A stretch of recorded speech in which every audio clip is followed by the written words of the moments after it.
Hey YouTube, 600 subs. That's awesome. I got my award through the mail this morning, so I'll proudly display this on the wall. Yeah, so that's pretty cool. Getting 600. I don't actually have a guitar in specific I was going to do a video for just now. I will show you what's coming soon, I suppose. I bought a couple of guitars yesterday. Got a Samick Les Paul. So I think this might be the first Buckfast, I'll say it neck, the first Buckfast Les Paul. I'm just about to order parts for it. I don't know what I'll do crazy wiring for it. Any ideas? I'll ignore them. But so I think I might just paint the top green. I think I'll probably leave the back black because it looks pretty good. You know, I'll tape off around the binding so it's got like a bound green top, and then I'll probably buy a Les Paul type scratch plate, paint it yellow, and not sure whether I should paint the head or not. It's kind of tempted to try and make that look a bit more Gibson shaped, but Samick are pretty good. You know, Samick made the sort of desirable Epiphones, and I think, to be honest, in the 90s they made something like, I think it's a third of all the electric guitars made in the world in the 90s were made by Samick. Something stupid anyway. So that'll be a Buckfast Les Paul, I think. I've got, my pal Wayne got me this. This is I think it's been sitting in a shot in a window for ages. It's very sun faded, so it's a sort of pink Marlin Strat from, I don't think it's a particularly early one, made in China. I think Marlin at one point claimed to be made in Wales, but so this is a more modern one. The fingerboard looks very light, but I think that might just be, I wonder if it's just sun faded. I might be able to bring that back to life a little bit. So what I'm going to do with this one, it's probably going to be a Buckfast guitar again, I think, because people keep buying them. I'm not sure. I've got some crazy ideas for pickups for it. I've actually I've got a quad rail which I put in a guitar, whatever it is there. I've got a quad rail and I've got two dual rails, so I was thinking if I combine that with my triple bucker switch, I had a good name for it. What do I call it? Octoblast. Trademark coming up. So you could run, basically I could have 4 coils, 2 coils and 2 coils and run them all in series, so you've technically got one big 8 coil pickup. So that could be quite interesting. Whether I get around to doing that, I don't know. So green body, yellow scratch plate, I bet the pickup's red. I'll probably do it for that. I've got this Lefty Strat which nobody wanted to buy, which is a shame because it's actually pretty good from what I can gather, being left-handed. But what I was noticing is it's actually, again, I think I might just Buckfaster it. So if I Buckfast caster this one, it'll be the first ever lefty one, and if nobody buys that, I'll make it an upside down. I'll just restring it the other way because it actually feels pretty cool holding it. I've actually got a Yamaha that's not unlike an upside down Strat shape, kind of like, is it like Mosrite kind of do them? Yeah, so there's that. Fun. Yesterday as well I got this. This is I believe it's called an Avenge Son of a Beast. So I think next note, moving a little bit. So it's very Conan the Barbarian. You see it's got like red bats as fret markings. It's pretty cool. It's got a bit of a, I don't know, hold the light up, you can see, got a bit of cleaning to do on it. And again, it shows you there's a bit there which someone's painted in with poster paint, which I've been trying to get off. And you can see it there, which looks pretty shit. It was all over down here. So what they've done is there's some scratches on the surface and they painted it in with horrible paint. So when you actually take the horrible paint off and just leave the scratch, it doesn't actually look that bad. But I'm not sure. I've got a funny feeling I might quite like this myself. Just ordered parts for it, but it's like one pickup. I like one pickup guitars, and I'm actually thinking of putting this guitar, which it doesn't look like anyone's going to buy just now. I put a quad rail, a red quad rail on that. I don't think this was necessarily the right guitar for that. It's too much that guitar coil split because it's like, you know, so it can do the Strat thing, whereas this one, it wants the red quad rail, doesn't it? So I'm quite looking forward to playing this.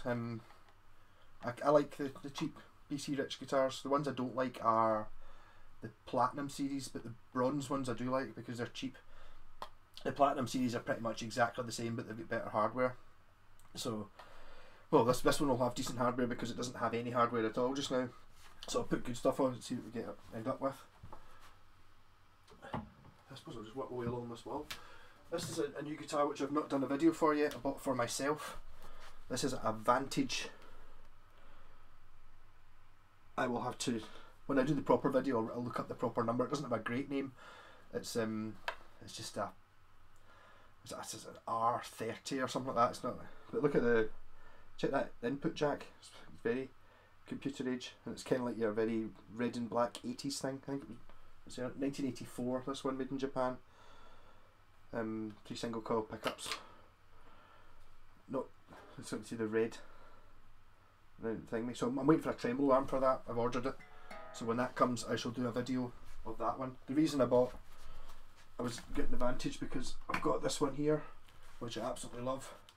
It's a Vantage Avenger from 1982. So it's kind of, you can see it's a sort of, not quite the same shape, but a similar, oops, put a hole in the roof. A similar thing, so that's that one.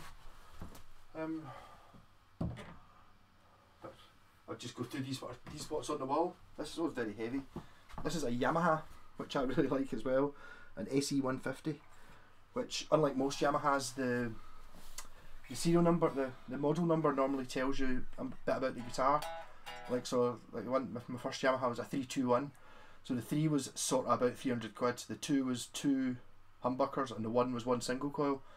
So like a 320 would be like a 300 quid, 2 humbuckers, no single coils. Or a 312 would be 300 quid. But this one doesn't work because it doesn't have 5 pickups. So this is just like pretty classic. I copied this idea for one of my guitars. It's got like an extra scoop on it.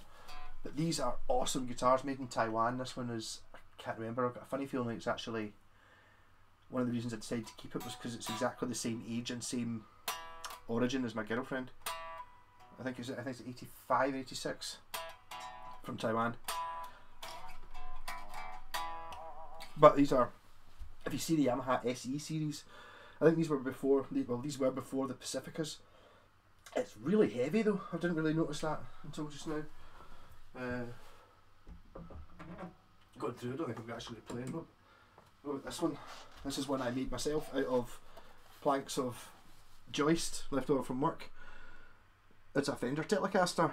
As it wasn't me that put the logo on it, but I left it on it because I thought it was funny. Yeah, so this I drew around a Telecaster and one of these. See the shape, just to get the lower horn. Again, one pickup. I went a bit mental for one pickup at one point. So this has got a Dean Cadillac pickup in it. That's push pull. So I kind of like the idea of having just a volume control and then the Strat output jack on it. You know, very minimalist. Not really sure what to do with this. I don't know. I mean, I don't know if I really want to sell it because I don't think I'd get very much money for it, and it's completely unfinished, as in no paint or anything on it. So I don't know whether I should be painting this or staining it or doing what. Probably I've got too many guitars, but it's an interesting one. So this is the only one in the world. I think actually, when I took the neck buckle, I think I actually signed it Leo Fender, just because obviously it's the first ever Fender Telecaster having it on the headstock. I actually wondered if I would get away with. I reckon I'd get away with selling that on the Facebook page, because I mean anyone who thinks that that's a real Fender Telecaster in any aspect, it's so obviously not. But I've not decided what I'm going to do with it yet. That's a Buckfast, not Buckfast, an Iron Brew guitar that I painted up, and I tried to sell it. I think I went away on holiday or something like that, and so it's still technically for sale, but I'm not really that bothered if it doesn't sell. This is one I made myself again. This is it was a Peavey 7-string, so it's now a Telecaster 7-string. Push pull coil split, volume control, air vent, jack output. This is fun.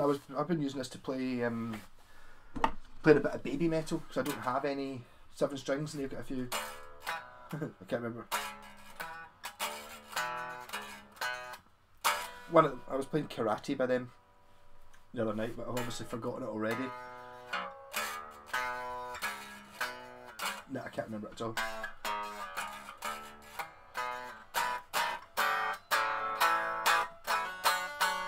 This was my second attempt at not my second attempt at building one, but my second attempt at owning a 7-string. Had a 7-string Ibanez Geo that I kept for a couple of months, never played and then sold, so I figured if I made one myself I might eventually do it. I was actually the other night I had a bit of not a revelation. I decided I was going to give alternate tunings a go, so I tuned that one to drop C, and then I had that one in 7, so I was going to try and play some baby metal.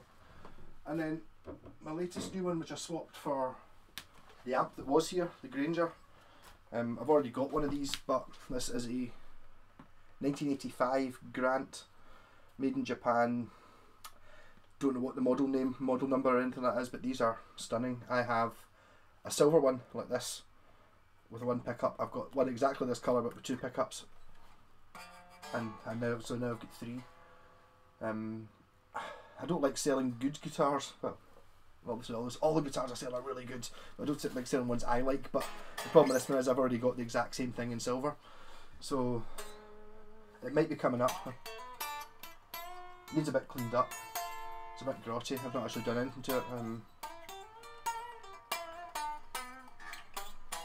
But these are stunning. If you see one, if anyone can find a blue one, if anyone find a blue one and want to swap it for this one,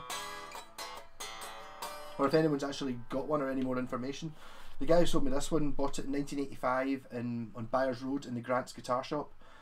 So I kind of got more information from it then. So this was in the shop in 1985, so it's not after 1985, so it's like an 84 or an 85 model is now what I'm thinking.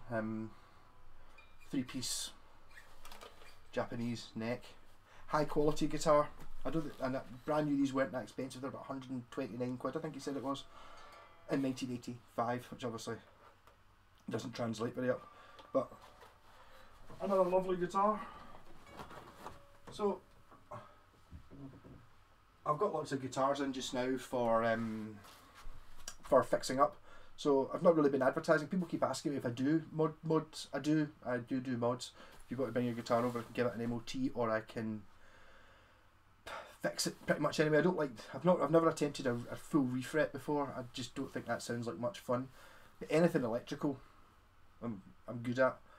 Just pick up swaps and put stupid wiring in and stuff. I'm not sure people actually like the stupid wiring as much as I do, but yeah. So all 600 of you, awesome, thanks. And wonder how long it'll take. I think I was in China when I got to 400, and then a couple of months ago it was 500, so 600. So it's gone up quite big. Now I think, see if you could hit the like button down there on any videos of mine you watch. I think that actually pushes it up, like the sort of rankings, which means that more people see it, which would be a nice thing. It does mean that you've got, like, it adds it to your liked videos, and it'll always be in your liked folder, which I find annoying, so I never really like anything, but I understand that. But if you can like the videos, that'll be rocking. I've just been watching all these people on YouTube they've got tens of thousands of subscribers. It's like, I've got 600, yay! And it's like, I totally don't even know. I don't know how many people do I actually know in real life. 50, something like that. I don't even know. Rock and roll.